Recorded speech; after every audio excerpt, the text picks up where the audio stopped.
I was not ready for that StreamYard theme music. That was a different kind of music. Yeah. It really was. A little but mellow. Anyway, welcome back to another episode of the Baseball Card Junkies Podcast.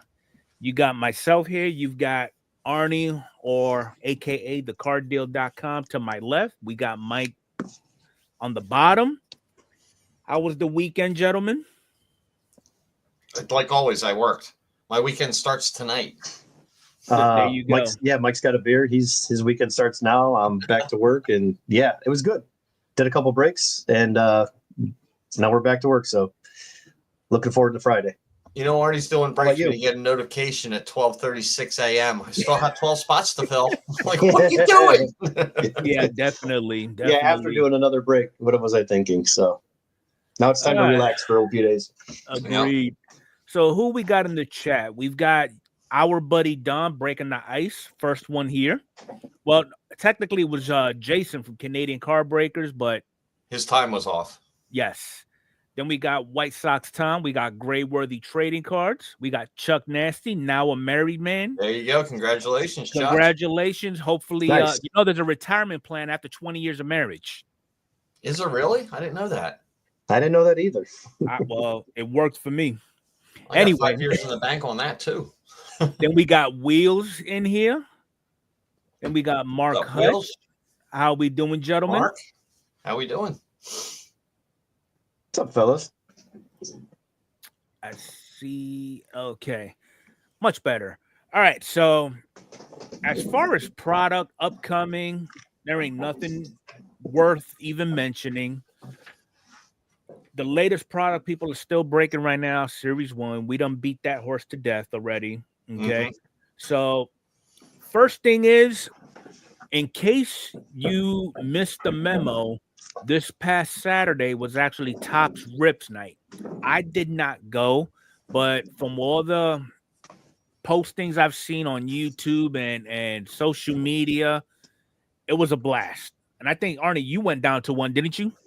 Yeah, it was great. And I got to say the same thing. What I saw, every post I saw, it was positive. It was fun. And yeah, looked like everybody and all the photos was having a good time. And you know, it sucks because some people don't even have card shops near them where they live, but it looked pretty good for the most part. I didn't hear anything negative, anything bad. And if there was something bad, it's just probably someone that was mad they couldn't go. But if you're unsure, check with your card shops, even if you have to drive an hour. These events are free. They put them on. There's giveaways, raffles when you walk in the door for everybody. Just gets a chance to maybe spin a wheel or gets a grab bag or something, and then free tickets to get into raffles, because there's all these different criteria that Topps allows them to do and requires them to do. So take advantage of that, because there's usually 2 a year. It's usually one around Series 1 release, and there's one towards, I want to say August is the second one. There's a summer one, and then there's one that starts off around Series 1. Right. And I know Topps advertised the living hell out of it, so I'm just gonna show.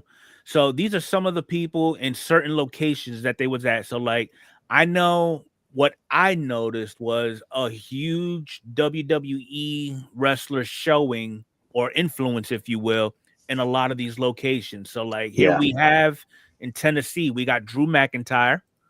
Then in California, we had Mojo with some guy there. I don't even know who that is. Basketball player, I think. Nope, that's Bryce Young.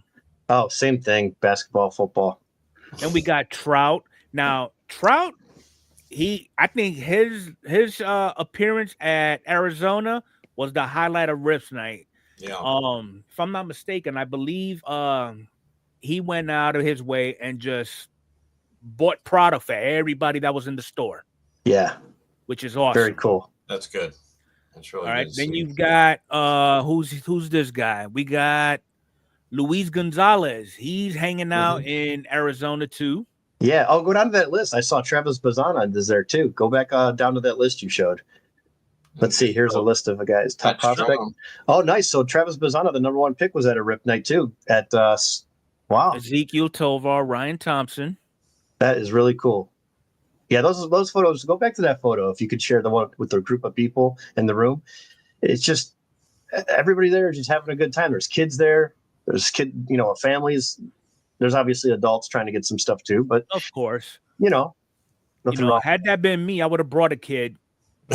Hey, go get this from. Look at that. He's signing a bib. This is awesome. So you can double dip. And you got Matt Strom. He's hanging out with Rick Moranis' kid. He's a big collector. Strom. Yeah, he's got his own channel he's too. He's got the card life. Yeah, that's a nice looking shop. That's a big shop right there, whatever that is. Yeah, and this one is actually located out here in Florida. Okay. So, very Clearwater, cool. Florida. Listen, there's buzz around the hobby. This is what you want to see. Yes. This is what it's drama about. That we run into daily. Yeah. We're critical of Topps, and most people are when they do something wrong. But when they do something right, you gotta be unbiased and just call it like it is. Like, this is a good thing. Now, this is awesome. They actually went out to India to promote Rip Night. Oh, wow. Very cool. I'm assuming some soccer. Sure. Yeah, I don't know who. Yep, it is soccer. Players. Yeah. I don't know if they have the other sports out that way. They do not discriminate. Yeah, look at that. That's great to see. Yep. I'm here for it. Man, they got racing, F1, soccer. Yeah. That is great. This is awesome. This is what the hobby is all about. Not seeing videos about how much money you could spend in the least amount of time. It makes no damn sense. Here's the crazy part. Not to go off on a tangent, because I'm going to try hard not to do that. Why would because I'm not a conspiracy theorist, but Mike, think about this. If Enfuego was owning the company, he owned Topps. He was Ruben or whatever. He owned Topps. What would make him want to do business with some of the top people like a Jeff Wilson, who has the following and has all the quote unquote I don't even know if they're real followers, but he has the buzz around it, right? Wouldn't you look at an event like this past Saturday and say, give me 100 of those guys versus one of Jeff? I'll take that any day of the week. Yeah. Right. So away, you guys both agree with that. That's what I have a hard time with all of this. Because in my opinion, Topps is getting their name out there, but I don't think they're reaching as far as I know they have the ability to reach. Because here's the thing, you always see more negative comments than you do see positive. We know that's how the internet goes. However, if you have a post that's got the buzz around it, and then we're not talking about the whatnot stuff, just a regular old post where, we're probably going a little too hard on Jeff as we normally should. It's just because, right? We're just doing it. And you're looking at the comments going, how do you change all that? I don't know. Why don't you get normal people?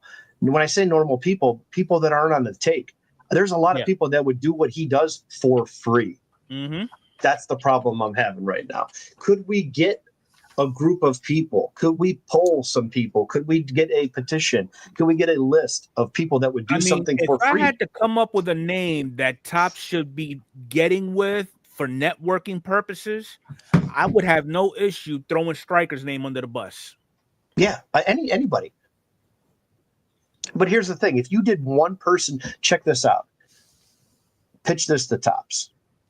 One person each day for a year gets to team up with whatever it is in terms of your channel and the Topps channel.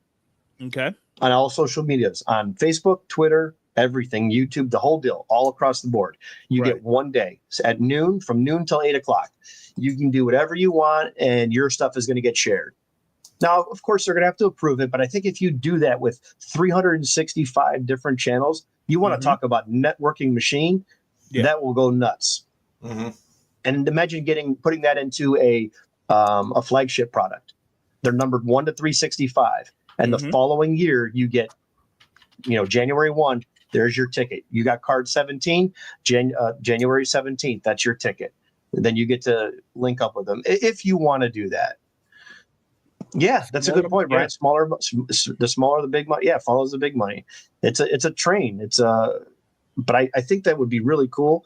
That's just something I've always thought of that those guys could do a much better job at, because I don't understand the marketing side, but I also understand how people work. we are all collectors. Why wouldn't we be better off in that position versus one guy with a big group of followers? I would think it would just snowball. I would think in Topps' mind, what does a smaller channel have to offer to them? And that's the narrow-minded thinking. Elsewhere. That's the first down and 10 going for a 60-yard bomb. Yes. It works sometimes, but most of the time it doesn't. Right. Because the legs are fresh, they're ready for that play, and but to grind and run 20 running plays at 4 yards of crack and go down the field in 6 to 7 minutes and chew up some clock, that's a grind. That takes work. But this is something that you can basically interact with fans of your product, fans of the game, fans of collecting, fans of the hobby. Mm-hmm. It just seems like a win-win. I don't know. No, I wholeheartedly agree with you. But, kind of like what Wills was saying, big names follow other big names. Mm-hmm. That's just the way it is. I mean, I don't see how much. I mean, you can only network, but so much staying amongst your peers, because But it is a start though.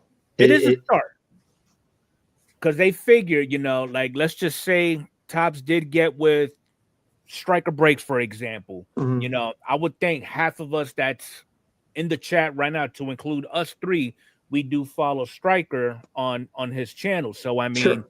That's half the battle already. But what about those other people who don't know? Here's what happens. Here's what happens is the algorithm gets spread. Okay. Yep. Because it's no different than Facebook when, yes, they're doing an amazing job now. When I say an amazing job, I've been listening to the Indians on the radio my whole entire life. I've never heard the word Topps. I've heard that commercial probably every 4 hours on the radio broadcast of the Indians last year and starting this year already. So Topps is doing a great job with that in terms of marketing. They have product actually in the gift shops at every single MLB store. The MLB store online has products, so you can also log into that and get a password and an email notification. So if you miss out on Topps, go to your local, MLB shop if you have one near your stadium, which some people do. You can drive to there and park and get a box, or you can just do it online. So yeah, I think it's a snowball effect, like you said, Enfuego. Matty Ice turned me on to the Platinum Anniversary Trade Group. Yeah. And then 3 days later, I see Mr. Enfuego on there. So I'm like, oh, look at that. You know what I mean? But it's organic. It happens by me going there. I now realize that these guys were already there. And I guess the like-mindedness is not there when it comes to networking with, I mean, I look at it kind of like a David and Goliath thing. You've got Goliath over here. He's all about the money and everything like that. And that's all their thing. Then you got little old Davids. We're all about just having fun. Let me interrupt real quick. You didn't say Timmy right there. I'm saving Timmy for later. Timmy's going to get the paddle later. Good point. Here's what I just thought of, Mike. Check this out. Jeff is the one that tags Jeff tags all that stuff in his post, right? But do we really see Topps with Jeff? I don't think we do. No, I don't think so. So maybe the appearances, these guys are bigger than they are. Because if someone gets 10 comments and 50 views or 1,000 views with X amount of followers, and you have 100,000, I should be able to scroll for minutes with my thumb and just nonstop comments. It's not like that on his videos. No, it's like it's like 45 comments or something. 45 comments, couple thousand views. I'm like, that's less than 10%, or 15%, depending on the video, right? And the comment count is like 4%. So you have very, very little interaction with your true followers. Meaning, if you do have 100,000 followers, because when I see a show, like a national show or even a regional show, there's more than 100,000 people that go to that national. So there's so many people outside of this hobby that don't deal with it. I know we're not harping on Jeff. We're just using Jeff as the biggest example because he does have the most followers, and for what he does, meaning commenting on the hobby, a more newsy type guy. He does include data. He does include cards, trades, what can you buy with 50 grand? I just made the biggest deal of my life. All that hot button stuff, right? But I'm not seeing the real true traffic. Yeah. You know, it's like owning a company where you're like, well, I sold 50,000 tickets to the stadium, and you look in the stands and there's like 400 people in there. You're going, wait a minute, you sold the tickets or you gave them away? Right. Because no one's here. Something doesn't add up. But how does this guy get all the reach? I don't understand how that works. I know there's someone out there that does, but the math ain't mathing. Why are these guys front and center? No, agreed. I mean, makes a whole lot of sense, but that is one thing we will never know.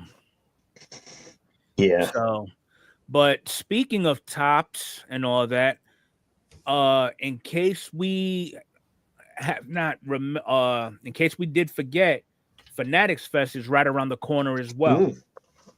Okay, they're going over just a weekend because I guess they learned from the last time. They're going from the 20th to the 22nd, same location. I will be putting this link in the chat in case of those viewers who happen to be in the New York area and just want to check it out. By all means, it has everything that you are looking for. They got videos of the last one. Who's going to be signing, what activations they got going on, what appearances, so on and so forth. Okay, so if you got time, by all means, check it out.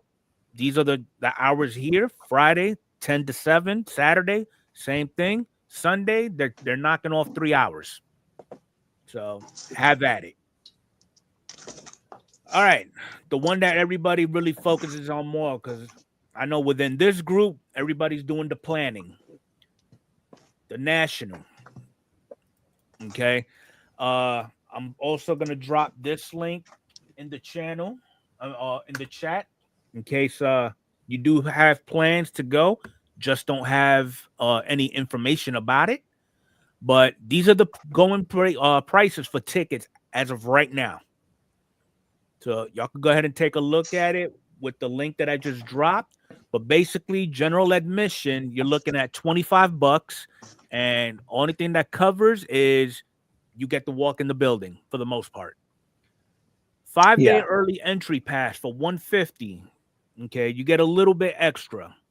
You get a badge grant, which grants entry. So you get a piece of plastic to go around your neck. That's cool.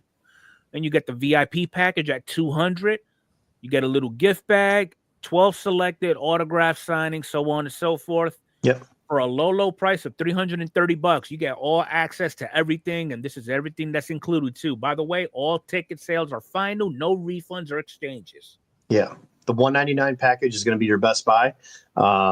If you're going for a weekend, or you're flying out, driving out, and you're getting in a hotel room and meeting up with other people, the general admission per day is probably not your best bet. If you like the autograph signing, just know that it is going to take a lot of time, or take up a lot of your time being in line with that. So despite something saying VIP or a certain type of status or front of the line, there's going to be a line regardless. So and just check the fine print did say, Enfuego, if you can go back to that, the $199 price at the bottom there, it said, you get 12 free vouchers, but in parentheses, it says names listed in green. So they are limited. So don't think that you're going to get Hulk Hogan on there and, some of the big names like Peyton Manning. That's not going to happen. You'll get Hogan's towel boy. Yeah, you'll get Ozzy Canseco. You may not even get Jose. You'll get his brother Ozzy. So you do have the and the time, it does take up a lot of your time. So it is still good for, like I said, there is other stuff involved in there. The $329 is basically really going to tie up a lot of your time, and also money. But the best value is the one for $199. There you go. And then as far as the dealers, this is a list of everybody that's going to be there. This is just the Case Break Pavilion, or is this just? If you go back up, this is the Case Break Pavilion. Okay, powered by Whatnot. So Whatnot is going to be there. So it looks like they're not backing down, and Whatnot's going to be there. But is Backyard Breaks going to be there? And there they are on the list. So there they are. Good luck. It's going to be a show, because there's a lot of people that are not happy, and I have a feeling that they're going to be outspoken. So they're going to start kicking people out, or they're going to have to tell these guys to leave. Based on what I've been reading, it's not going to be. It's going to be some drama. Which good. Let these people stand up for what they believe in and speak their mind. Okay, so just to take a quick look, we're going to see what names we have that are in green. Okay, well, none of those guys. Okay, so you'll get Hal Morris. Not bad. Never heard of him. I heard of him. Yeah. He ain't significant. If you're a Reds fan, that's fine. Oh, yeah. Milt Wilcox. Wilcox. There you go. Arnie's first line for that one. I'm in. So, yeah. got 2 for baseball as of right now. Could be more. Okay. Roland Harper. Right, now we got football. You got Roland Harper, Doug Plank. Yeah. I'm not. Dave Corzine. Hockey legends. Ben Eager. Not really a legend. No soccer, no boxing. Spike Lee deserves a green font. Who's paying for Spike Lee? Man. Legendary film director, producer, so on. Okay. Enough with the legendary. He's a 2-time Peabody Award winner. I can see why. What the hell does that mean? Yeah. So, Jesus. That's enough internet for today. Okay, so Alan says, wonder what Fanatics Fest exclusive releases will be available. The Cactus Jack, Topps Chrome. Yeah, I do know they do make national exclusive packs. Yeah, those are always a steady thing. They cost an arm and a leg. Well, what it is, you get those packs based on the release that you purchase. So if you purchase a case or a box of Flagship, you're going to have to go to one of the major distributors. You're going to have to go to the Dave and Adams, Steel City, and Blowout. So let's say take those 3. You walk over there, they're going to have deals on those cases. Okay. Now they're going to say you could buy, at the time, they're going to say you can buy Series 1 or Series 2, and you walk over and they're going to have a schedule basically that's going to show you're going to get this many silver packs per box that you buy. If you buy a jumbo box, you're going to get 2 silver packs. If you buy a hobby, you're going to get 1. You come over with the full case, you're going to get 12 silver packs. But those times this year are probably going to be like last year, there was a change last year where it was certain windows. They weren't open 24 hours, meaning the full time of the show. It was 3 to 7 or 1 to 3. Then they would take a break. They come back and do a 4 to 6 or a 5 to 7. So you just make sure you check the times when you're going to be there. If you have someone to go with you, the best thing you could do is give them that case of cards, sit in line, go have a seat. Hey, the line's still long. You jump out of line. I'll take your place. I'll sit here with this case of cards. You go sit down and take a break if you have the opportunity to do that. And then honestly, the best thing to do it, if that's what you're trying to do, take that right to a local FedEx or a UPS store and just ship that case home for like $25. Don't carry that stuff with you on the plane. But if you're driving, then throw it in your car. There you go. But me, I'm flying most likely. And I'm going to be shipping some stuff back. There you go. Sounds logical. Yeah, it just to cut costs. It's going to save you the most money. But listen, guys, if you do get a chance and your plan is to buy some wax around that time, make sure you buy it. The only thing is they will make you open the box of cards and take the wrapper off. Not the packs of cards, just the outside wrapping. They'll take the whole entire case, rip it open, take the plastic off, put the cards with the packs still sealed back in the case. What I would do is just tape it back up. And then if you do a break with it, just give your customers a little bit of a break on the price, because those silver packs will be selling for anywhere between they usually reach right around 100, and then they level off around 70 to $75 a piece. But you can in turn take that money that you bought for a case and sell those silver packs on eBay within minutes. Yeah. So just keep that in mind. If your plan is to go to the Topps booth, make sure you read what they're offering first and foremost before you go buying a case from those top 3 distributors, because you will need a receipt for that and to show that you purchased it when you walk over to the Topps booth to get your silver packs. Definitely. All right. So now we get to jump into what we actually came here for. And again, this is not to insult nobody's intelligence. Not everybody is as inclined on purchasing cards in other venues than others. Okay. So just bear with us. Again, there's some things that you may not know, or you just fail to you just happen to overlook, and maybe this will kind of be like a little refresher type deal. But ultimately, what we're going to be covering is how to prevent yourself from falling into scam purchases on eBay. Okay. Adrian, the National this year is going to be in Chi-Town. But yeah, so basically we all know eBay is nothing but a massive marketplace. Okay. There's really no set parameters on what you're going to be purchasing on there.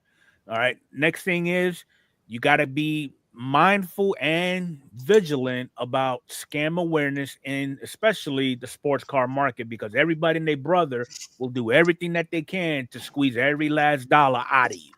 Mm-hmm. All right. So some common things that you'll come across when you're looking at all these listings is how to identify fake cards. Okay. Some obvious that sticks out would be printing errors, wrong fonts, incorrect logos, and then you've got some of the commonly fake cards. Normally and traditionally, it's always the vintage. Like obviously any vintage Mantus or anybody from that era, modern Bowman Chrome autos, believe it or not. So I mean, those are just one piece of the whole scam puzzle that you got to keep an eye out. Next thing, and I know this firsthand because I've actually almost fell victim to it, shill bidding. Mm-hmm.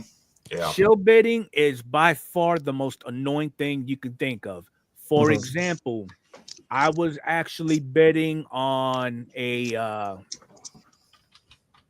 Julio Rodriguez black gold gold border, and starting bid was like $200. I went up to 225. The moment I hit bid, I was already outbid, and I did that twice.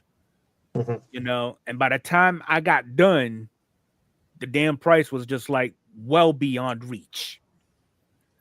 Price inflation also, people are they feel like they pulled that chase hit. They're going to throw it up on eBay, especially if the product is brand new, because we see it with Series 1 now. A whole bunch of the cards that are coming out of these silver packs, these folks is damn near asking 4 figures. So it's amazing. So some things to look for when you see signs of shill bidding or price inflation.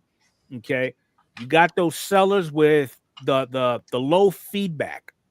Okay, those are the victims those are the individuals that actually be the infamous ones who spike those prices up.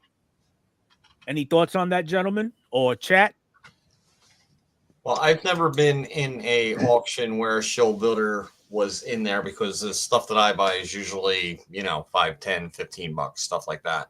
But I have seen a lot of complaints about shill bidding, and it's usually, like you said, on the higher end cards.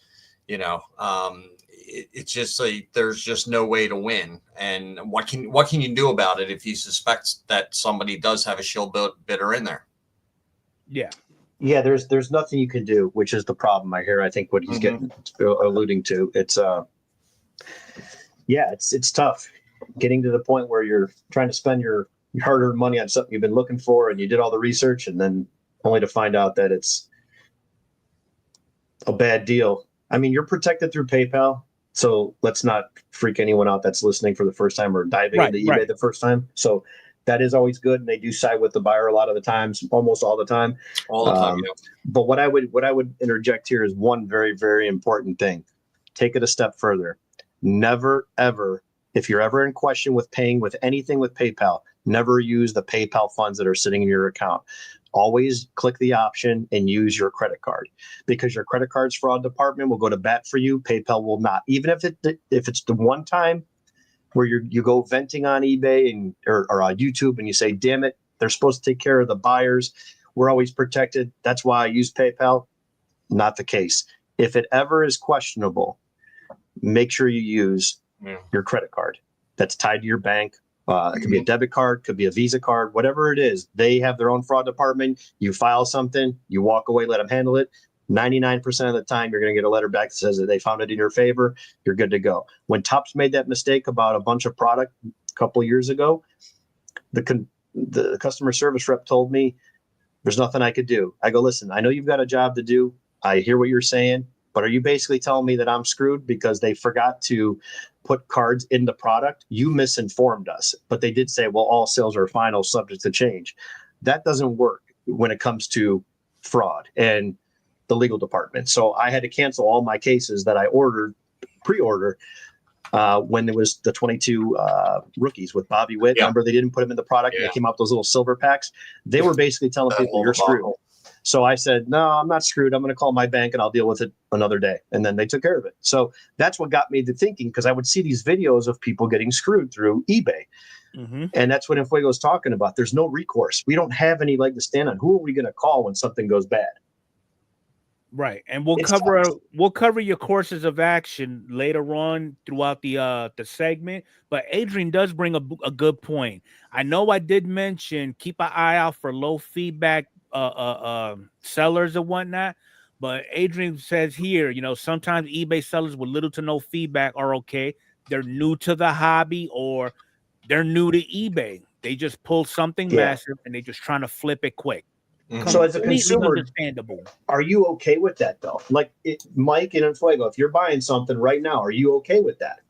Me personally, I tend to stay away from those. Okay. But if it's something that I'm actually absolutely looking for, I'm messaging that seller and asking questions. Can you send me a different that's one. Can you send me pictures in greater detail, all four corners, flip the card around, zoom in? What are some things that you see since you have it with you that I cannot see on a computer screen? And you don't have it listed in the description. And if you get a vague answer like the card's listed, it's as described, you get something like that, you just kind of walk away. Yes, absolutely. Yeah. So I think I'm with Enfuego. Mike, do you have like a dollar amount, regardless of what your budget is? Is it like, hey, at $50, I'm going to kind of find a different buyer and pay $59 for this card because this guy's got more feedback? Do you feel comfortable about spending more money because the guy's got a better reputation? I usually don't go that way. I usually purchase from people that are established that actually have an eBay store. Yeah. They're more reputable than just somebody that's selling one card or something like that. I usually don't get into buying just the one card. I'm kind of looking for sets and stuff like that. So I'll usually just scroll through the eBay stores. I have a bunch of favorite sellers that I have saved off to the side. So, and I've never had any problems with eBay. And I'm a small seller too. I only have, I think, maybe 25, feedbacks on mine. But I don't have any, and I don't sell a lot. I'll sell maybe, a couple dozen cards a year or something like that on eBay. And you've never had a problem selling cards either with low feedback? Yeah. Okay. No, never. I mean, some people don't leave feedback, which is fine, sure. But, my transactions, as soon as I get it, I make sure that I get it out within the, 72 hours, right. That they give you to put it out. Okay. But yeah, I haven't had any problems either way with eBay. Okay. So what is everybody's thoughts about misleading listings? For example, you get the read description blurb. Now we have the ability of writing up an AI automated description, which doesn't really specify in details what you're looking to sell. It just tells you, it's rare, it's unique, it's coming from this particular product for, one of the hottest players in the game today and things like that. Or what about those partial card sales? Like they're only selling the card slab or the label, without giving you any details about the card itself. I do like the I do like the please read.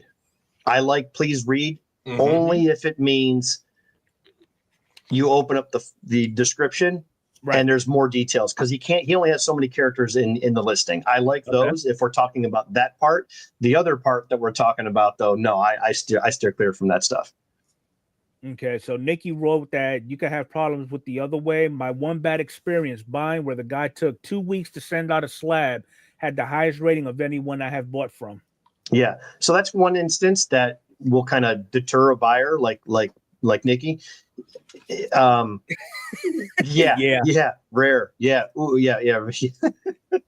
Rare. Yeah. Rare. Yeah. So, and again, I'm okay with, I don't want to, card is crap. The bait and switch. Yeah. On a base card, like an ungraded card. Yeah.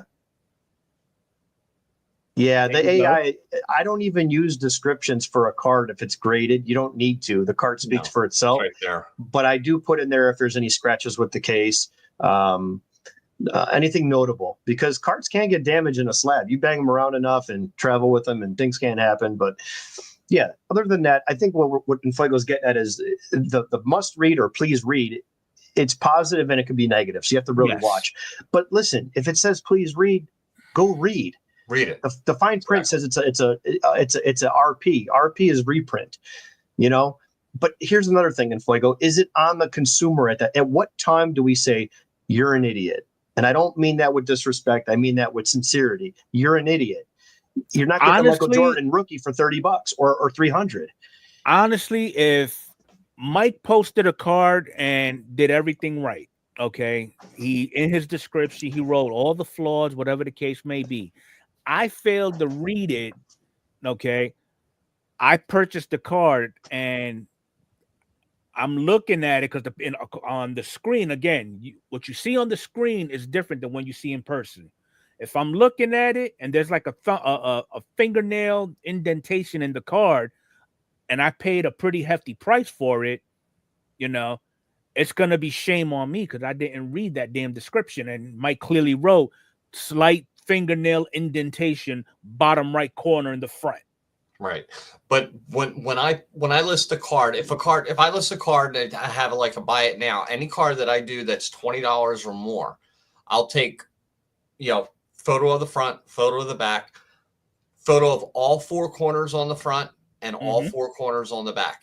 And the card number and post it like that, because you can add as many photos as you want. So I want to be as clear as I possibly can with the card that this is the card you're getting. This is what you're looking at. These are the corners, everything. Makes sense. It doesn't take that much time, really, honestly. And I think I sell more cards that way with the extra photos than I do with just a front and a back photo. Yeah. And you know what? For this next portion of spotting fakes or whatnot, I know Arnie gave us a quick little class on it too. Arnie, so how do we go about detecting alter the trim cards? I'd say the number one thing you could do is ask somebody that's educated, because you're going to get a full crash course. And most people that are good in the hobby, regardless of what you're buying, they're looking to help somebody. We all want the same thing. We all want people to do good. You hit a big card or a big bet at a casino. We're all there for the party. We're like, yeah, that's awesome. And did you see what so-and-so hit? I think that's just how this community is. So I think the best thing you can do is just reach out to someone else. That's going to be my answer for a lot of this stuff going forward, because the other stuff just makes me aggravated with these scumbags. It really does. Just surround yourself by good people. You surround yourself by negativity and a bunch of crap. Trust me, you're not going far. You're just going to get drugged down. It's the life. It's the what do I call it? The anchor on a life raft. You're the boat anchor on a life raft. You don't want those people. Just try to surround yourself with good people, because there's so many people that are just, they enjoy helping and they enjoy sharing knowledge, and it's at the cost of them. They've learned the hard way. So listen to others. And the big thing with vintage is every card is unique. It's not like modern cards where you're going to get an 8, 9, or 10. And then if you get anything less, you're screaming and kicking, going, how did that happen? Yeah. It's pretty straightforward with modern cards. These are pack pull cards that we open, we buy, or we trade for, and then we get graded. And sometimes we're happy, sometimes we're not. I've even heard people say, oh, that got a 10. I was expecting a 9 or an 8. That got a 10. And they get all excited. I'm like, I don't I have a Bobby Witt card that's got a damaged corner in the top right. I'm just not, I won't get rid of it. I'll give it to like KC Car Connection for free. Right. I'll share it with you guys one day, but it's got a damaged right corner. I'm pretty sure they did it because, you know, I'm perfect. I don't make mistakes. So anyway, like I saw that and I hear people say that. And then those are the same people I hear complain about a grade. Well, try doing vintage. Every card is unique. Yep. Yeah, there's 1,000 1959 Willie Mays base cards, but every one of those cards is different. So it's not 1 through 10. You have to analyze every part of that card. Here's a Willie Mays right here. Here's a PSA 3. This card from 12 feet or 12 inches away, the 1 foot rule, that's got a nice rounded corner there. But if I take this back another foot or so, this card looks like a 6 or a 7. Yeah. But then you get it up close and you're like, well, it still looks good. Then you find a small wrinkle, rounded corner, but it's still a good looking card. Every card is like a unique fingerprint, is what a lot of people will say. The older cards, I'm starting to look at some of mine that I want to get graded, but you see the little bumps in the cards. Yes, the little raised bumps. Then you'll see indents. You'll see pressed down. Yeah, and then you'll see pressed corners. There's so much to it. And honestly, the best way to do it, get a couple of cheap cards that you're going to keep in your PC, spend the $25-$30, get 2 or 3 of them done, and in order with your other modern cards, and just dabble. And that's the thing, you know, with vintage cards, it's a little more attention to detail because no 100%. two PSA 3s are ever the same. One will always look better than the other. Exactly. You know, now with modern, you don't have half of the work is pretty much done for you. Yeah, you have instant fun out of it. Yeah. You know, but again, for those of you who are into the vintage game, you know what you're looking for. If you're okay with a PSA 1.5 and it's within that price range, you're going to go out and look for the best 1.5 that you can find out there. Yeah. And here's another thing too, I'll touch on too. Chris Sewell with the Baseball Collector Investor Dealer. He made a video about a year or two ago where he prefers an off-centered 6 or 7 that's sharper versus a 5 or a 4 that's dead centered. And I'm the exact opposite. I want the 4 or 5 that's dead centered. I sold my Bob Feller 52 in a PSA 7 and I kept my 4 because the card, 2 factors. The card had gone up quite a bit from what I paid and the 4 looked better than the 7. Yeah, it had sharper corners and maybe the edges were better, but it had better white borders. The color was a little bit bolder and it was better centered. And that's a really tough set, the 52 set. So I downgraded, but I also put money back into my pocket to buy other cards for my collection. So there's all those different, this is just one small way to collect vintage and how you do it. And here's a guy that does it every day for a job. Chris does it full time and he prefers that. And that's okay. He prefers what he prefers. So like you said, a 1.5 or a 6.5, whatever it is, you're trying to get the best looking card that you like. Makes sense. So in your case, you prefer a close to perfectly centered vintage card over one that has the pop in the colors? Yeah. So the color is big. The registration is key where it doesn't look like it's faded or there's an overlay of an image where it looks blurry. That's basically what they consider a card's out of focus. Right. And the reason I go with a lot of times it's because of money, but it's very easy to do when you have a strong 4 that looks really nicely centered. And then you have the same exact card for $600 more in a 7 that's off centered. It makes my decision very easy. And I don't know if it's because of the money that I gravitated towards that, but to me, it just looks like a better photo. Okay. You know, think about it. If you had an off-centered card that was a 9 on a Mickey Mantle, no, that's kind of tough to do because anyone buying any price of Mickey Mantle has a lot of money. But let's just say we're doing a Mickey Mantle and with a qualifier of an OC. An OC grade basically means you're going to knock it down, typically 2 grades. So an OC, a 9 OC, beautiful color, everything. Give me the dead centered 7 and the extra, you know, whatever dollar amount. Yeah. So without having it off centered, being very, very close to having that designation and it just being a straight 9, I'd rather have the strong centered 7 with a little bit of a touch on a corner and some little bit of a chipping on some of the edges but it's dead centered, I'd rather have that in the money. So whether it's this card in a 3 versus a sharp version of a 5, give me the money difference in the card in the 3. Give me the card that's a little bit lower, that looks better centered. Some valid points. And again, this is just my opinion. There's no wrong way to collect cards, period, let alone vintage, So, and look at Mike. We all Mike's got our little diving pet in. peeves on how to collect. Yeah. I mean, you've got modern cards that come back a 6 and you're still happy with them because it's a beautiful card. Who cares? Yeah. Like it's yours. Mm-hmm. And that's what's nice about this. So Mike's getting into vintage. He's doing his Philadelphia Phillies runs. He's going to a card show for the first time. Yep. Like, this is all great stuff to hear. Like, Mike, do a video. Can't wait to see what you got. How far did your money go? That's going to be fun to talk to you about that. So, yeah, just talk to somebody else. That's the number one thing. We can go on for hours, but just talk to somebody with experience. That's all. Okay, so which leads into my next point, because we was talking a lot about slabs. Identifying those slabs that are fake and they scream forgery. Fortunately, as of recent, eBay did partner with PSA to come up with the population report, or even if they didn't have that, you could take that serial number off that slab, punch it into whatever grading system it came from, and verify its authenticity. Yeah. I mean, back in the day,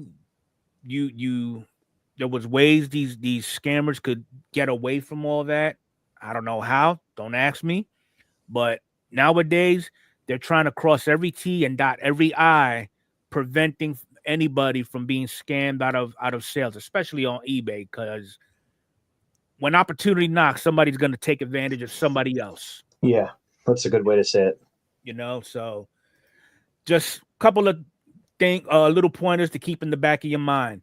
And I know somebody earlier mentioned it, bait and switch to include shipping scams.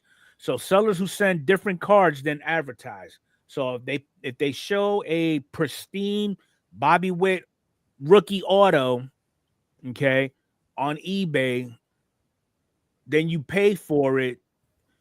Then they send you one that looks like it's been chewed on. I mean, in those instances, I know I do it. I would actually message the seller and ask for additional pictures and specify what type of pictures I'm looking for. Yeah. Now, if that person does not comply with my request, then I know don't waste your time. Yeah. Well, the $300 threshold for the authentication process, a lot of people don't like that. Can't take her out of it. Let her do what she wants. Whatever makes her happy. It's her money. Yeah. If she likes to look at the cards and you enjoy it, don't listen to people on the internet. And grade it and let her display it in the living room for all you care. Who cares? Have fun with it. The hobby's supposed to be about having some fun. There you go. Yep. But it's a good point, Enfuego. There is the authentication process, which is any card purchase over $300. You have to send it to the authentication department. Fine by me as the seller, because they're paying for all those fancy little boxes that they send the card back in, and you open it up and it looks like you're receiving an award at a Grammy or something. And if I'm not mistaken, as of right now, that service is still free because they're planning on charging us for that. Yeah, it's still free because I just sold my double of a couple big cards I had. And my brother-in-law, Brian, that pulled that Barry Bonds. We sent it off to authentication. So we have to wait for that to happen. Right. And, it does slow down the whole process of getting paid unless you're a super seller where you have instant payment and you got to get money fronted to you, basically. But for most average consumers that are buying and selling on eBay, you don't have that. So let's just talk about it that way. You buy a card over 300, you're going to get this authentication process. You're going to get the card a lot slower. You sell a card, you're going to get your money a lot slower. Yeah. So there is, it does have its drawbacks, but the thing is they're supposed to authenticate. And there has been stories all over the internet where they authenticate something and it's still fake, or they did it the opposite way and it went in their favor. That's what leads me into the part about no matter what you're doing, just use a credit card. Don't use funds. If you got $5,000 in your PayPal account, you could still click the other option and select your bank account. Yeah. As soon as you select your bank account, what's coming out of your bank account, not even a credit card, just your checking account, That is your number one best friend, is the bank's fraud department. Mm-hmm. Dollar cards, I do it every time. I never use my PayPal balance unless I'm sending money to a guy that I'm doing a deal with. Like I'm buying a case of cards from another dealer.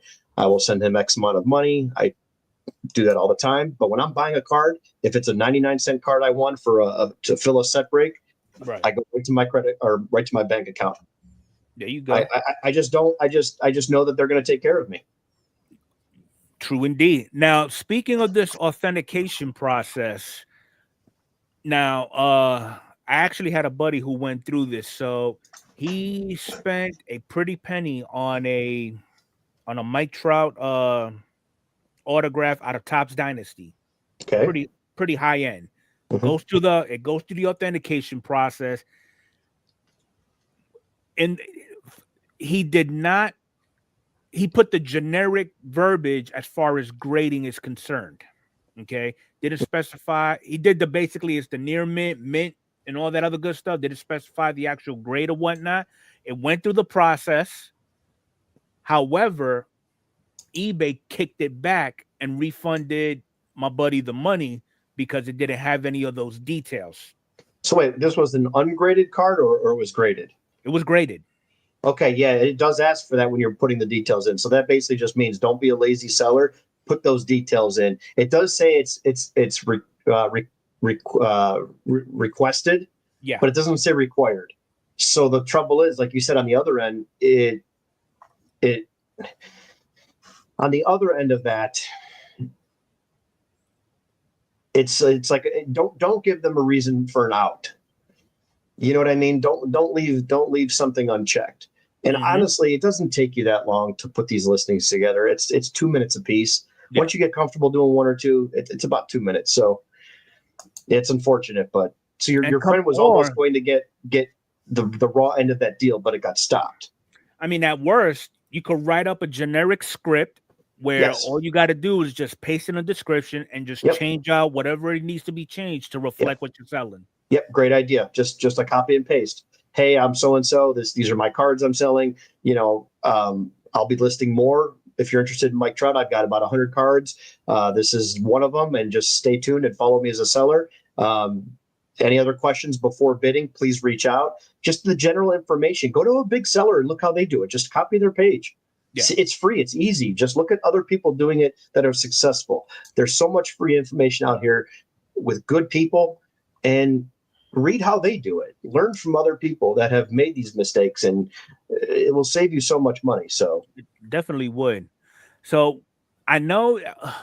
Okay, so which of the Paul brothers tried to buy Pokemon cards and ended up getting a box of G.I. Joe cards? Is that Jake? I don't know. And does it really matter which one it was? I don't know. Either way. Either way. Be careful on when you're buying sealed products on eBay. Yeah.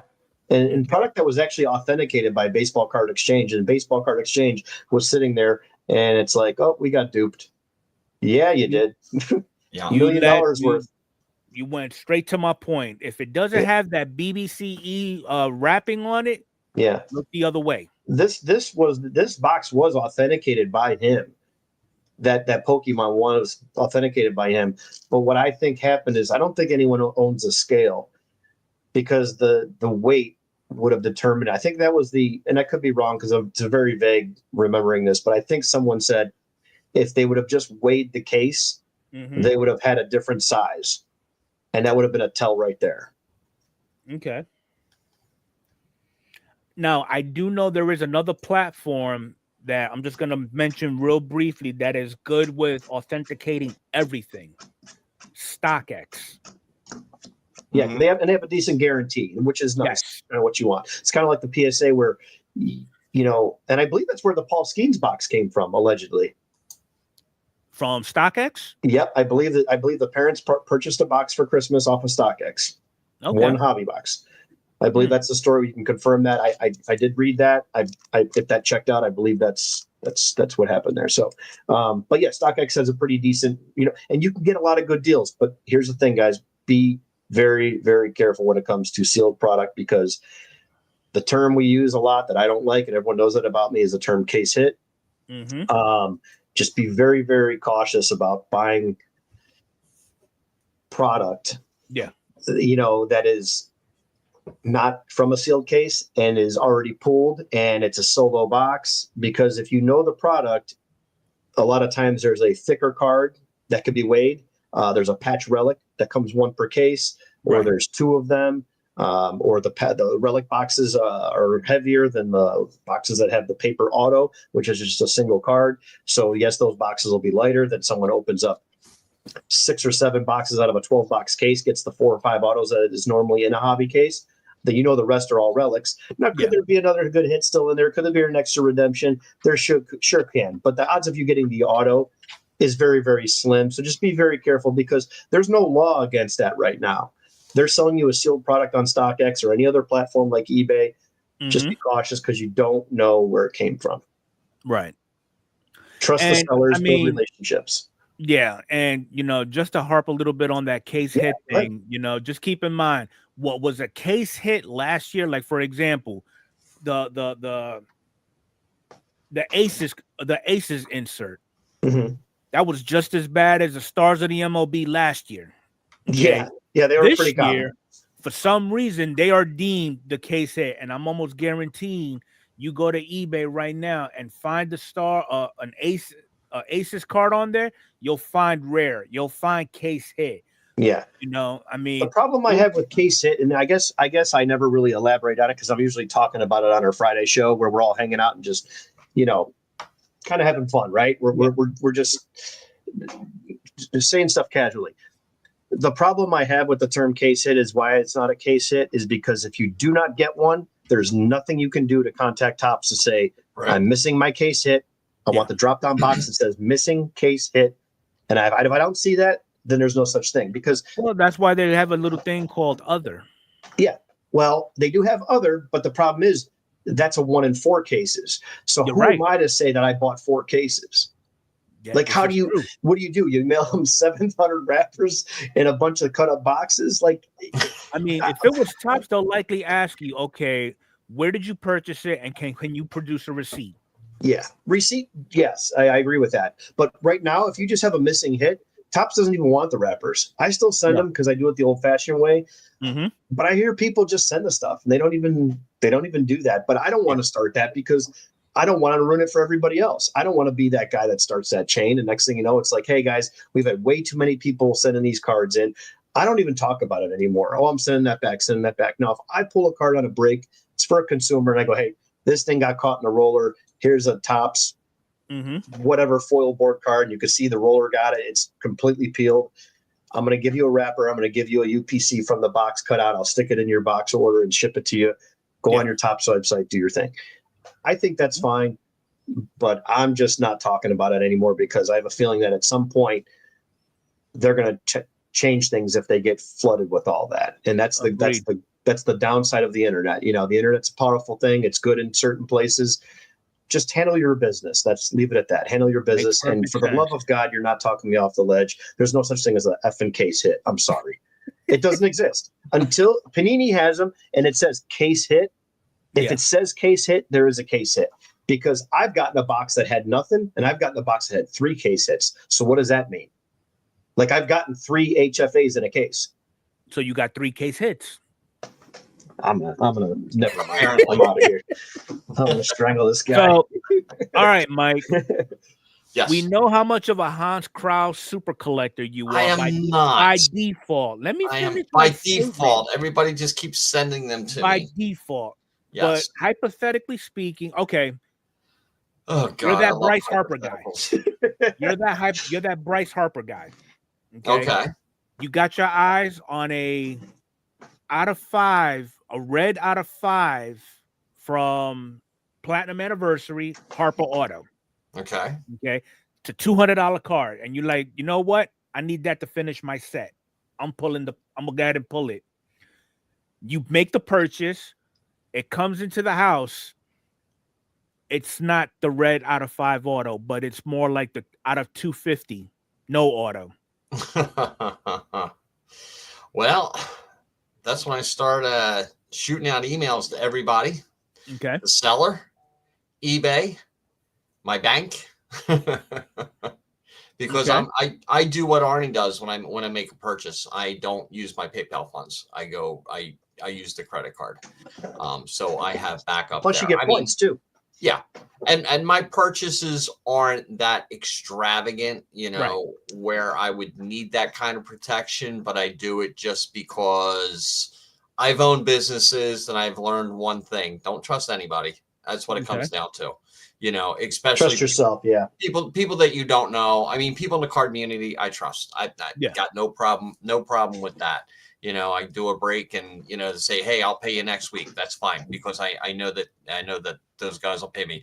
But somebody that I don't know that is just out there in, cyberspace somewhere.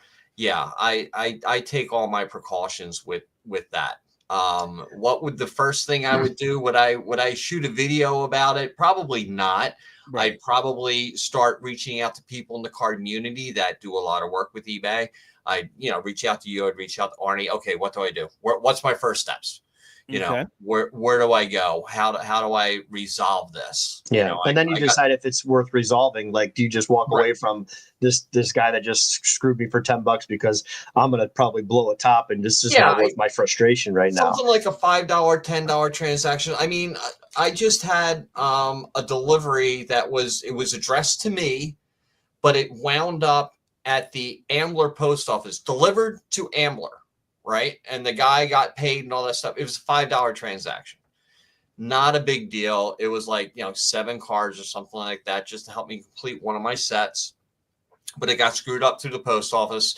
So the first thing I did, I just shot him an email. I say, hey, it was supposed to be delivered. Just check the tracking.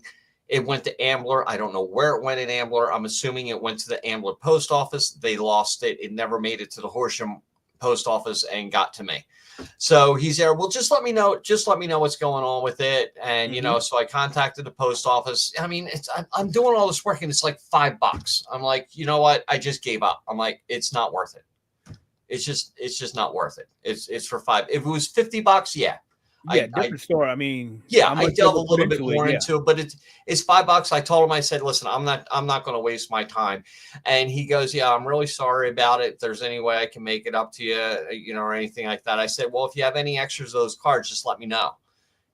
I'll pay for the shipping on it. Yeah. Yeah. So, and another thing too, Mike, let me piggyback, or let me go back around real quick to Enfuego's point. So does it sound like the main thing here is building a relationship? When you have a problem, you reach out to somebody that you have a relationship with. Yeah. When you have an issue that's positive, you're looking for something, what do? Let's go to someone that we know, right? Because all of these things, you got to remember something, and I'm going to make a video on this at some point, but we used to do all these transactions before eBay. Mm-hmm. How did we get by?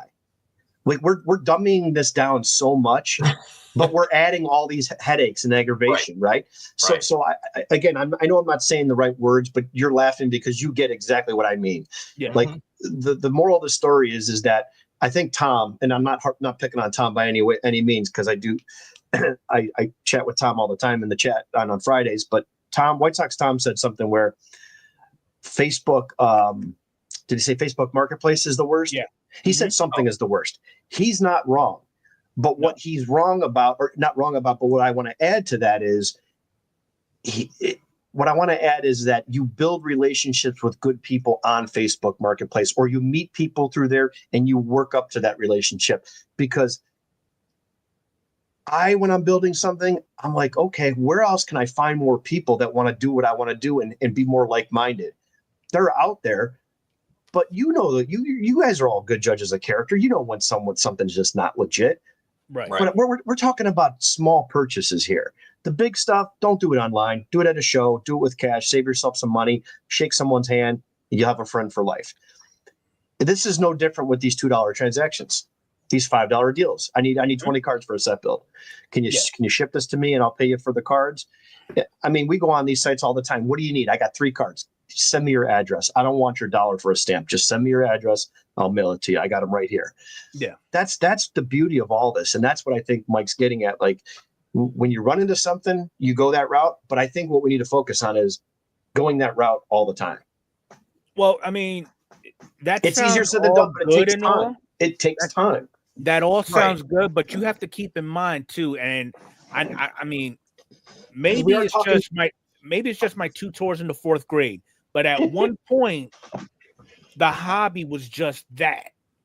It still You know. is that. We have this impression because But of what's in front of us Where now. I'm getting at, let me finish my statement though. Sure. So basically, where I'm getting at is we're at a point right now where our avenues of making these purchases of cardboard, okay, have expanded tremendously. We can do it online. We can do it on shows. You know, you got these Facebook groups, Instagram, Breaks, Loop, all that craziness. Mhm. But all the parameters and safety measures that we have run into and we have seen happening daily is because somebody out there is doing something that is causing these businesses or these juggernaut CEOs or whatnot to Mhm. implement them. You know, Mm. a lot of these people that are in the hobby right now are not in it just for recreation only. And see, I'm fine with that. I just don't want the scams. I'm fine with. I don't care how you collect. I don't care if this is your full-time job and you have to eat, sleep, and you know what, cards to make your rent. Right. I'm fine with that. What I'm getting at is, like you said when we started this topic, it's this hesitation to spend $10 on a freaking forum to buy some base cards to fill a set. It shouldn't be this hard. It should not be this hard, because what I'm getting at is that there's so many good people out there than there's more good than bad. And the only reason it takes is one to screw it up for everybody. It does it, but it gives that impression because they're not seeing the other 365 collectors out there. They're focusing on idiots like Jeff Wilson. Not that he's stealing cards from people, but he's just an idiot altogether. The guy's a bozo. Okay. Right.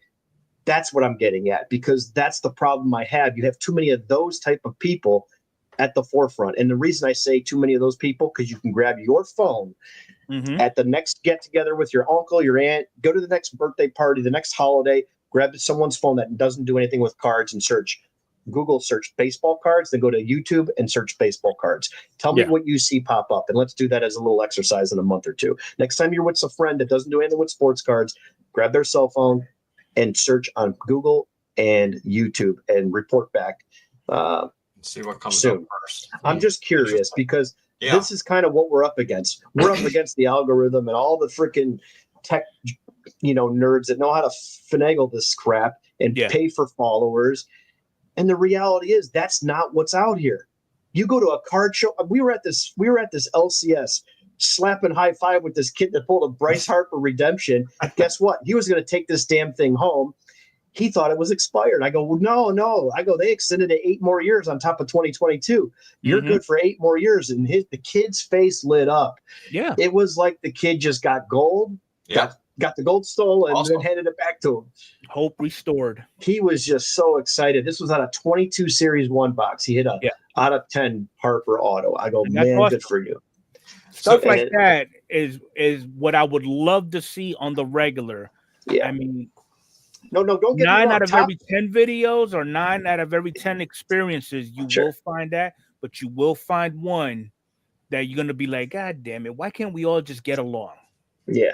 But I think that's just the impression we're getting and what is delivered to our face, meaning the camera, the cell phone, the internet. Because you open your window, your browser to Yahoo Mail or whatever you do, Google. I changed mine to a search bar of Google because I got tired of seeing all these icons. This baby fell out of an airplane with his head on fire and all this bad stuff. And I'm like, I can't anymore. Like, I don't want to look at the internet. So I changed my search bar. When I turn my computer on, I see Google with a search bar. That's it, a white screen. And I found myself a lot more relaxed. Believe it or not, I know I'm high strung and I get passionate about this. I get worked up quick because I can't stand the scum. Nah. I can't stand these scumbags getting the limelight, even when they're not scumming. They got the limelight. Then when they scum around, they got the limelight again, and they keep scumming. Now they're going to be at the National at the freaking pavilion with the Breakout Boys or Backyard Boys. I can't. I'm out of here. Well, okay. I'm losing it. I can't handle these guys. I just want to smother them. I want to smother them with my bare hands. But anyway. Yep, agreed. All right, Less so negativity. here's another one. What about those really rare cards that are priced at that golden number? You mean too good to be true number? Yes. Yes. The teaser. What would No. be what Stay would away. be what would be a clear indicator that the listing that you are looking at, and you may not even be targeting it, you're just scrolling and you notice, let's just say I'm gonna keep it consistent. A 56 tops Clemente card. Okay. It's a PSA 5, but the guy only wants 150 for it. It depends. Well, okay, first of all, it depends when it was graded. Does it have the little QC code on it? Yeah, like a newer slab. Yeah. Mm-hmm. It doesn't have that on there. Because if it does have that, then you can just, use your phone, take a picture of it. Well, you can reference that with the label too. You could do that the if you're hard way. Pull up PSA, type in the cert number, right? Give you the same info. So I think here's another thing. Here's what I think Enfuego is getting at, and I don't know that this is what he's getting at. My guess is this: Collector's Dream. Orlando just said scam. Here's another thing though. What if he made a mistake on the listing, and you're just like, do I do it? Do I jump on this? Do I click yes? What do I do here? You start to think faster, right? Mm-hmm. You get into that situation. I'm like, okay, Orlando. If you was that person and you was in that scenario where somebody mislisted a card wrong, they was off by 1 digit, are you gonna go ahead and pull the trigger on it? If you've done all your checks and balances, everything checks out, are you still gonna pull the trigger on it?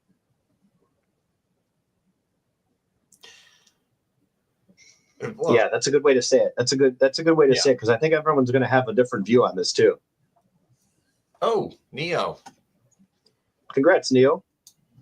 Let's see. Can I be number 1,000? I think I already have subscribed to him. Yeah. Oh, there we go. Nice. 1,000. Subscribed all. The balloons start dropping from Mike's bedroom to the room. The balloon dropped, the confetti kid. So the confetti, all kinds of stuff just happened. Yeah. Did he reply? Yeah, what did he say? Yeah, he'll message the seller. Message the seller. Yeah. And I think that's what Enfuego said earlier. Anything you start to have a little bit of a question on, like he said, message the seller with a simple request. If they're going to oblige to that request, you could then engage in a follow-up question. Hey, thanks for the photos. I'm going to take a look at these and get back to you. Yeah. Now you've created a little bit of conversation that you kind of got you got your foot in the door, right? And you can take it from there. So, yeah, I think that goes back to the networking. Everything for me really revolves around networking, shaking someone's hand, meeting someone, talking to them, having a good experience, follow up, all of it. It takes time. It takes work. This hobby is a grind, and don't be afraid to get your hands dirty. But it could be a lot of fun with those results, though. Like, I would have not met Mike through this guy. I would have not met Enfuego through Adrian, or Adrian through this person, and so forth. It's all a chain reaction. That's it. So why can't that continue? Enfuego through Diamond. I reached out to him. Oh yeah, that's right. Exactly. Yeah. Yeah, and I found Diamond through, I think, my own scrolling. I don't even know how I found her, but it all started somewhere. She was just popping up on my feed left and right when she started going. Yeah. So it's weird how it starts, how it branches out. I mean, there's people. There's one person in the chat that I've known pretty much since I started my channel, which is Maddie. Nice. Yeah, and he just happened to watch a baseball card video, and somehow my little channel popped up right next to him. You might be interested in this. He clicked on me, and then ever since then, Jeff the same way, pretty much since I started my channel. So yeah, I mean it's weird how it just feeds out and gets bigger. See, and that's when Jeff's morale and ethics would kick him in the fourth point of contact. But that's Jeff.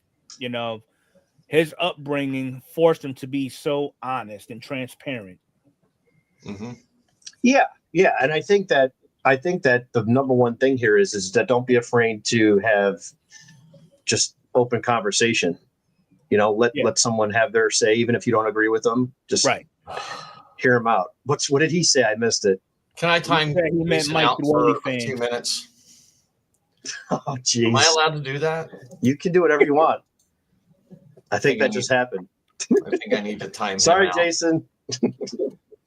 Okay, so I can put him in a timeout. There you go. I'll just put him in a 10-second timeout.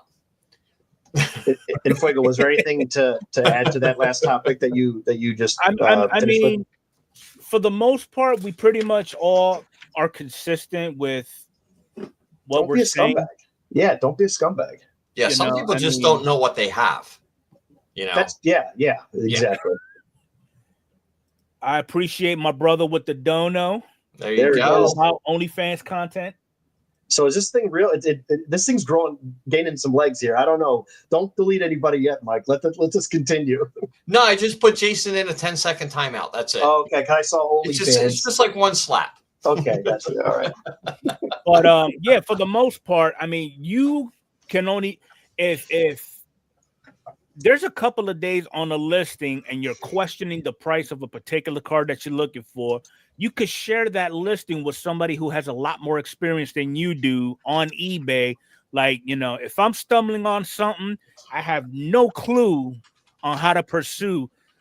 I'll push it out to Adrian. I'll push it out to Arnie. Hey, make this make sense. What are your thoughts? And a lot of times they tell me walk away. Walk away. Because sometimes I think these scammers make it so tempting that you want to click. It's like the don't touch wet paint sign and you just want to poke it. Yeah. As a kid, you're like, how dry it is or how wet it is. Can I get my finger before my mom slaps my head out of my, don't touch that. Yeah. I mean, ultimately, it's the money is coming out of your person. Okay. I'll just make sure that all your ducks are in a row and you feel confident in making that purchase before you do. Because once you make the purchase and time has gone by, it's too late to turn back. Yeah. All right. So that's basically where we at with that. But now some scam prevention strategies, I'm going to call them, that I tend to use, and I do it even with people that I know. Adrian, I don't think she's in here right now, but I've done it with her. I know she's got an eBay page. I check her damn sellers listings and her feedback. Mm-hmm. Check the feedback on every person you're looking at buying. Okay. Mm-hmm.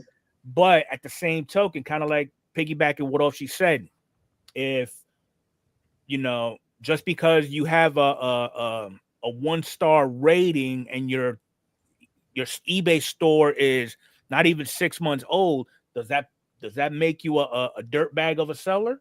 Probably not. You network with that person, get a feel for what they're saying, who they are.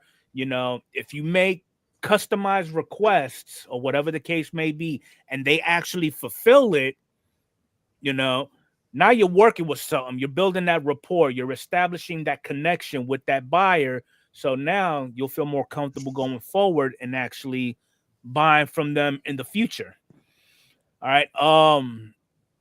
Looking for patterns of negative reviews, piss poor shipping standards, takes too long to ship the product, no responses after 3 days. Because I know, and I'm guilty of it too. Every time I buy something, the first thing I'm looking for is how long before this damn cart ships. If it says 1 to 3 days and it's been 5 days and you still haven't heard anything, we have an issue. Okay, so I mean, little things like that. If you have that attention to detail, if you nitpick little things like that, that will help you put an entire puzzle together of that particular seller. Do you continue on with him, or do you move on to somebody else and hope that they have that same item that you're looking for? Anybody disagree? I think you nailed it. I think I don't know if it resonates with scam. I just think that it's being patient is one thing. Mm-hmm. Yeah, again, top seller status. Yeah, that's another thing. That's too. If you want to bring that comment up from Ron from Band of the Basement, yeah, that's actually that's accurate. Top seller status. But what I do is I change mine to 3 to 5 business days because I don't want to have those knocks against me because I can't control once I ship the product. I can't control when it's especially Christmas time. They don't give you any leeway. They still want you to have the same standards around Christmas time, and that's never going to happen with a product being shipped. What does shipping consist of? Does it consist of you printing the label? No, it's just dropping it off. Just dropping off at the post office. Yeah. I had a package that I just got last week from December 9th from Ron, if that means anything. It saves 1% on commission too, apparently. Yeah, which is good. Got a lot of cards. 1% adds up. Okay. Oh, I agree. But yeah, it's listen, we're talking about eBay here, you know? Yeah. Right. Anything you could do to improve that process in Enfuego, like you said, those several things that you watch for as a buyer, you got to do the same thing on the seller side. Oh, absolutely. Yeah. And it's not easy. Yeah. What else they have?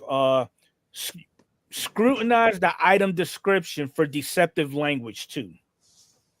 Okay, which is why I hate the AI generated descriptions. It doesn't paint the picture of what I'm buying. Or they actually type it out. What was that? They actually type it out and say looks like. Yeah. You know, they use the word looks. You know, like that word should not be allowed. It should be a flagged word when it comes to it either is or it isn't. It's got to be one or the other. Right. You know, I mean, I hate the AI generated descriptions, and then we're in the wrong as buyers when we message the seller asking for a little extra. Oh, read the description. You got everything you need there, but it's not enough. I want more.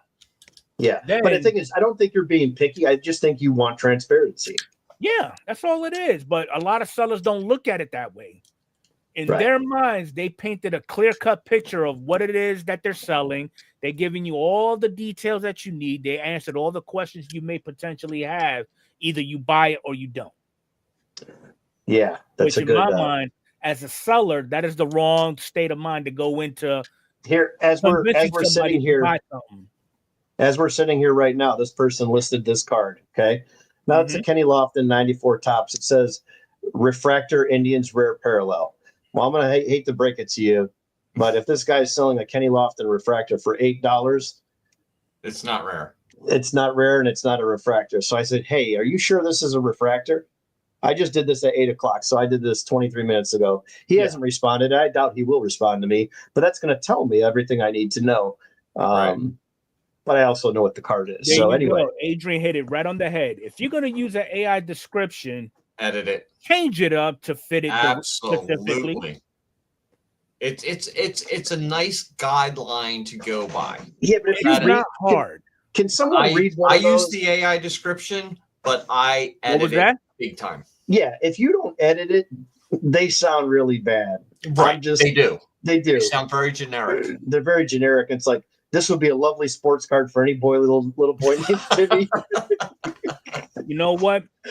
Read it if you can. He's gonna read one. They're so bad sometimes. Okay. Addition underneath the tree. Really this nice. Is a rare 2022 top stadium. Well, before I even read it, how'd they get rare? What are we bidding on? We are bidding on a. Oh, that's an expensive card. Okay. So he's got 111 reviews, 100% positive. Okay. So beautiful card too. Now, this is a rare 2022 Top Stadium Club Chrome trading card featuring Seattle Mariners player Julio Rodriguez. The card is serial numbered and a short print with only 5 in existence. It is also an autograph card and a red refractor parallel. I'm sick to my stomach already. I know, it's so bad. I mean, really. So bad. Here we go. This is the best part. Don't miss out on this opportunity to own a piece of baseball card history. This is used car lot all over it. This is definitely used car salesman lot, right? This whole thing. Those irk me. I feel your pain. It's AI. It's not an actual card collector describing the card, because it would be completely different. Yeah, I mean, I don't doubt its rarity if it's serial numbered. No, it's rare. Yeah. However, is it really a piece of baseball history? Not yet. It could be. It could but it's be. not a piece of baseball history. It's a piece of baseball history is a game-winning home run ball. That's a piece of baseball history. Now, if you want to go back to that same listing, I do like his listing. I think he did a good job. I don't think he's technically being too lazy because people are using it, right? It's something there. It's not his fault. It's being offered. But if you look, he did include. Yeah. That's a good one. If you do look at that listing, he did include the picture of the used redemption, which I thought was kind of nice. That's a nice touch. He has good photos. Like, I'm fine with all that. And please, if you're going to sell cards and you have a baseball card, take it out of the top loader, take it out of the sleeve, put it on a stand, and take your photos. Yep. If it's a PSA slab, that's fine. I get it. But don't show a thing in a scratched up one touch or a scratched up, even a brand new penny sleeve. Brand new penny sleeve or a brand new top loader. Take it out and just this is the card. Yeah, as a buyer, Kyle, that's a good point. If you want to read that one, that's a good comment. So basically, he doesn't read the description. He thinks it was more added by eBay so sellers can more easily inject all the keywords they need. I care more about the type. Well, and that's the thing, though, too, Kyle. I mean, half of the listings that you will find on there for even 2025 Series 1, you'll find the word rare in at least 25% of the listings. Yeah. And if you're looking to buy that card, you really need to read the description. You know what that card is. That's the card you're looking I think what we're getting at is the people that do not know and the people that we're trying to at least offer some suggestions on how not to get scammed, because we can all sit in this room and agree with each other that we all know about this, but that doesn't help. You know what I mean? Right. It's kind of like you feel bad for people not knowing this, but the reality is we were all beginners at one point, whether we were 8 years old or 40 years old or 60 getting into the hobby. When I first started selling on eBay, there was no YouTube. You just had to basically wing it. Yeah. You had to learn for that's yourself. Another topic. We'll go over that another day. But yeah, it's pretty wild. It's pretty wild. This is true. What about only using PayPal or eBay secure checkout? Should you go ahead if you've purchased more than one item on different occasions from the same buyer? Do you feel that he has earned your trust to where you can make a transaction on Cash App, for example? If I purchased from him before and I haven't had any issues with it, that's fine. For me, someone that has dealt with cards the old-fashioned way, I would. Okay. Because I did a lot of this before eBay, basically. Right. And I think I would do that. I would. I'm going to say yes to that answer. Okay. Now, what about for somebody who's a first timer, but he's okay with you using goods and services?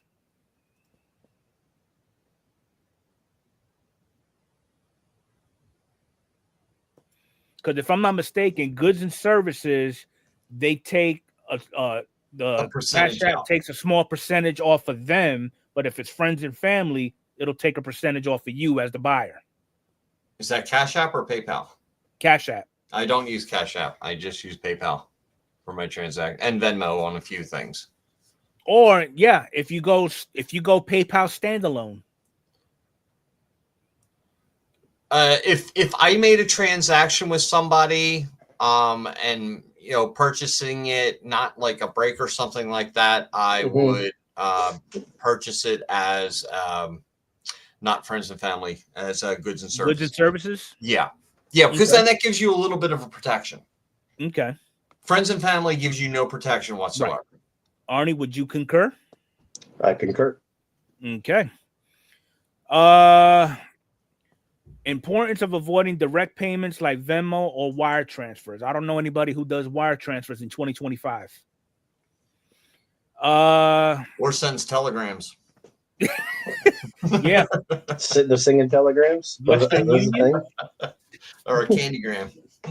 All right. So basically, I mean, if all else fails, okay, if you just disregard everything that has been mentioned here by all 32 that are in the chat plus us three, okay, you can always go to eBay and they have this little funny little thing that you'll find anywhere. It's called customer service. Okay, and it pretty much comes up with any situation you could think of, resolving buying problems, payments, shipping and tracking. They even have something here where it says working with sellers. Oh, look, avoiding seller fraud. I mean, the information is actually out there for you. You just have to do a little bit of work to make sure you cover your fourth point of contact so you don't get bohica'd. Yeah, you If got you to don't do. know You what got to do your bohica homework. is, it's bend over, here it comes again. I know what that is. For I used to have a for name y'all tag. watching, it hurts. We It would hurts. order a name tag at Target and it would say Bohica on it. They would print anything. Oh, you guys are nuts. And all this information, and I do want to take a moment to introduce everybody to little Timmy. Oh boy. There's Timmy. Jesus. All right. So Oh boy. every time I mention little Timmy, this is the face that's associated with the name, just so everybody knows. Can we cue up the Sarah McLachlan music and the dogs crying and the sad stuff with the little Timmy on there? Donate 99 cents to Mr. Enfuego. Just 99 cents a day can get this kid some legit baseball cards. There you go. But again, when you're looking to make any type of purchases on eBay, do your due diligence so you don't burn yourself in the end. If there's something that is not in the description, not in the title, the pictures don't seem right, ask those questions. There's nothing wrong. It is not a crime to reach out to the seller. The worst he can do is block you if you're making it hard on him to make the sale. But 9 out of every 10 sellers are willing to work with you because they have a reputation to maintain using eBay platform. Mm-hmm. Okay. If there are and if you're not getting what you're looking for from that seller, okay, you can reach out to a buddy to your left, a buddy to your right, who's actually been around the block when it comes to eBay. Run it by them. There's so many resources out there that will help you make a successful purchase. I mean, if it's something that has to do with an autograph, PSA offers a little link where if you take the link of that listing, you post it on PSA's little page, they will actually authenticate that autograph for you for about $25. And they'll come back to you and say the autograph is authentic or the autograph is not authentic. So and then they could send the card in for encapsulation at that point. There you go. I mean, you've got so many means of protecting you as the buyer. And this is not a knock against the sellers because I know there's protections for the seller as well. However, when it comes to the hobby, it seems as though the buyer is the one that gets burned the most than the seller. So, I mean, just do your due diligence for the most part. That's really all the moral of the story is. Agreed. Yeah, well said. I agree. Any comments from the chat? Did I miss anything? Any questions?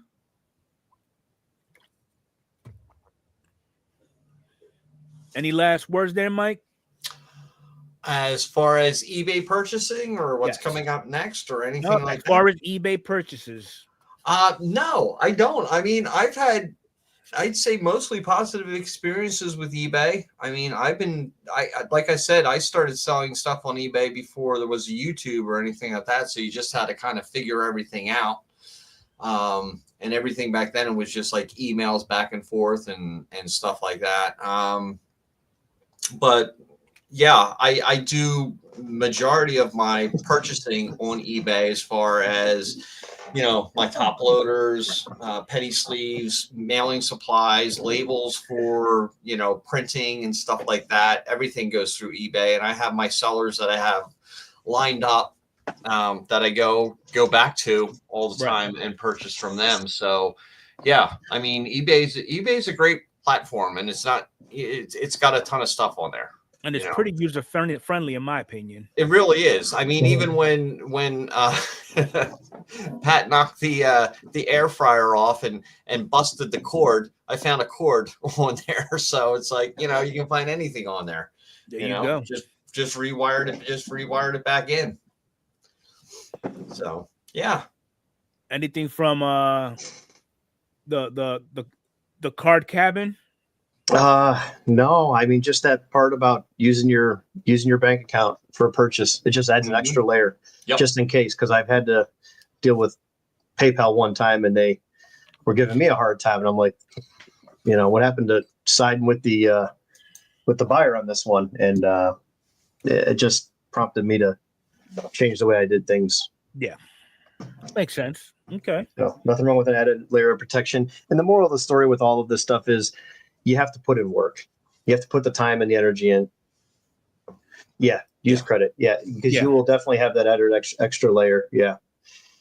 And plus you get points too. That's another thing. It's on the reflexes. You got that right. I mean, maybe later on in the future, we could probably re-engage this topic again, but from a seller standpoint, because we know sellers get the crap end of the stick 9 out of every 10 times. But this time we can, if you're planning on opening up an eBay store, there's plenty of experience in this chat alone that can point you in the right direction on how to do so successfully. Yeah, I would be interested in something like that. Just some information. Yeah, it'd be great. All right. So that's pretty much all we have for everybody regarding tonight's segment. So other than that, Mike, you got anything going on in the near future? I don't have anything going on, but the Cardmunity's got something going on. There you go. And this is for, wait a minute, let me get it up. Here we go. For the polls. It is the 4th annual Allen and Ginter hunt. Now, it started in 2021, which I missed, and we were looking for the spinach. And then 2022, we were looking for the goose. 2023, we were looking for the CN tower. And 2024, we're looking for the chili dog. So what happens here is you shoot your video, upload it for March 1st. You can tag For the Polls or Julie Farnham for this. And wait a minute, I have the wrong channel up because I couldn't find For the Polls. No, I don't have it. Wait a minute. I'll have to put the link in the chat. But anyway, that's what we're going for. There it is, For the Polls right there. Okay, got it. So I'm going to put the link in the channel. And all you have to do is get your box of Allen and Ginter. Doesn't matter what year it is. And open up your cards. I'm looking for the chili dog this year. And then upload it for March 1st. And I think that's correct, Ron. Solely A and G, or 8 packs of hobby, or 8. Yeah, you can do 8 packs of hobby or something like that if you want to, as long as it's like in that 8-pack range. 2022 is the goose, I believe. Let me get back. I got so many YouTube channels coming up. It's ridiculous. 21 was the spinach, 22 was the goose, 23 was the CN Tower in Toronto, and 24 is the chili dog. So they've got a lot of prizes, a lot of great things going on over there. Julie Farnham's also involved with this. So what you need to do is, I think everything's in a video right there For the Polls. And they're looking to get 100 videos, and it's a pretty cool day because the videos start coming up, and everybody tries to watch every video, and really helps out everybody's channel. Like all of a sudden, it's like I'll do a video and I'll get like for this, and I'll get like 100 and some views in the first day because everybody's looking to see what everybody got. There you go. And then they'll do, after everything, they'll do a recap of everything. They'll do duck races, all different kinds of prizes going on. So it's a lot of fun. It's a one-day event. It's March 1st. So get your box of Allen and Ginter. I just got mine in today, and have fun with it. It's a great Cardmunity event. Awesome. So Jeff he's doing a Canadian goodies giveaway with this week's break, which is held on his channel. Jeff, if you could drop your channel in the chat below. He does a break every Thursday with his kids. Okay, It's pretty awesome. And Dar, who happens to be Mrs. Shaw, has bought all kinds of goodness. You have to buy teams to be entered, though. So that's your caveat. And those goodie bags are good. I think for this it's one box. Canadian Card Breakers, bro. He even added a prize of 2 Vladdy rookies, an Ellie rookie, a Jeter rookie, and a Clint Frazier auto. Nice. Okay. All right, moving on to the card deal. Besides Friday's card show, what we got going on? The fantasy baseball until tomorrow morning at 3:00 when we get emails. Hey, I'm doing a break, guys. Oh no, I'm still up. I haven't slept. It's been 9 days. Fantasy baseball. Going to be giving away spots. Most of them are going to be when you buy stuff on the Friday show to get in, but there is some ways you can win. So between now and a week prior to first pitch, we're going to be filling up fantasy baseball, the first annual fantasy baseball. The prizes are hobby box for first, second, and third, $100 break credit, 50 and 25 for first, second, third, and then all 10 participants will get a PSA graded card. That is the first round of 10 people. If we get more after that, I will do a second league, but for now it's just the first league. So just stop it on Friday and we'll chat more about it. All right. Dom just advertised that this Wednesday, Huddle is having some people on the Collecting for Profits podcast. We are doing preseason picks and analysis at 10. Drop his channel in the link there, Dom, if you could, please.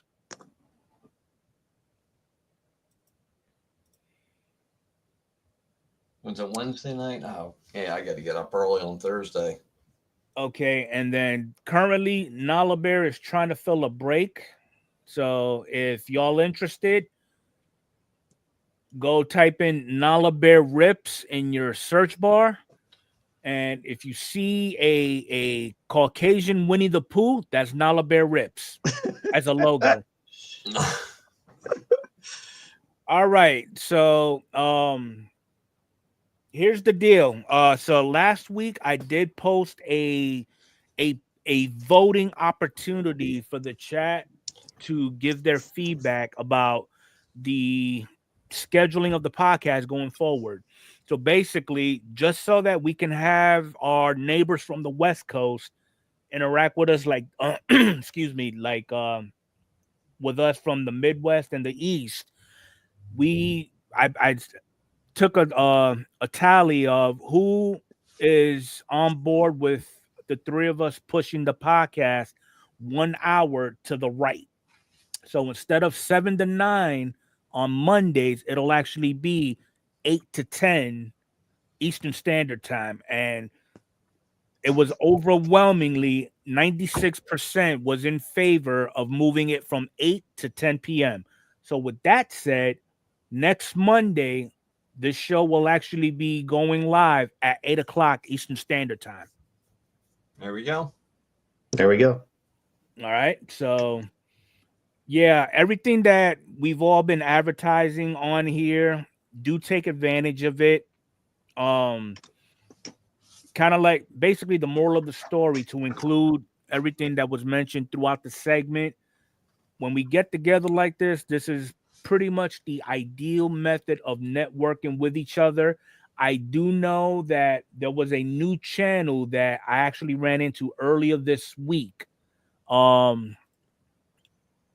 Stuff Geeks Rip. Okay.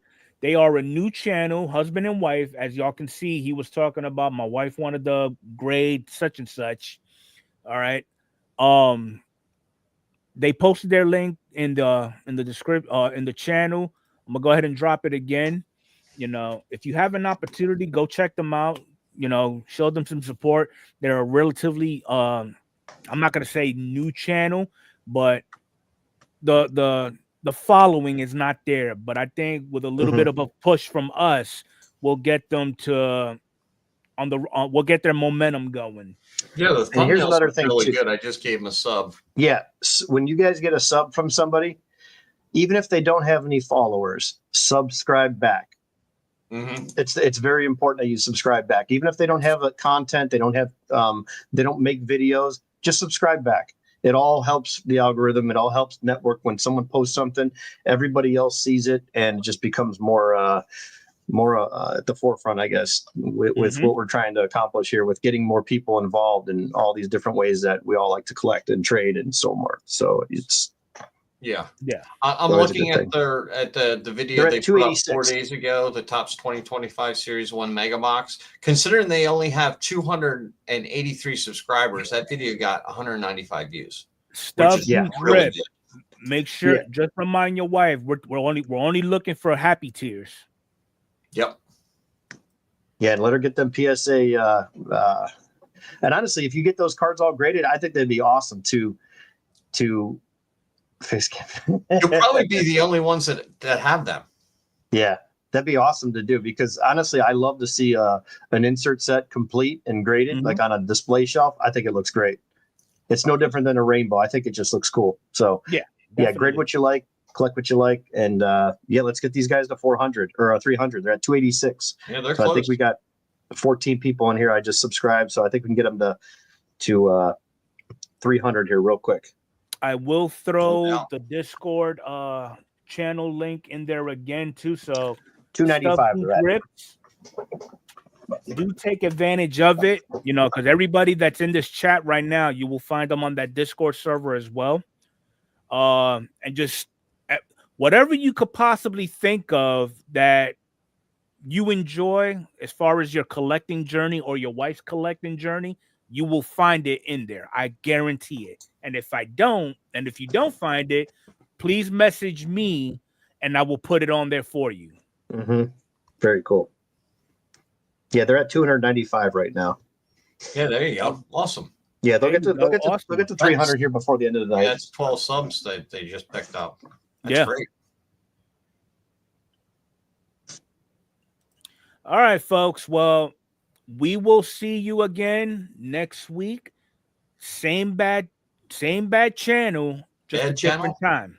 All right. So with that, we will catch everybody throughout the week on YouTube, and have a good one, everybody. All right. Have a good one.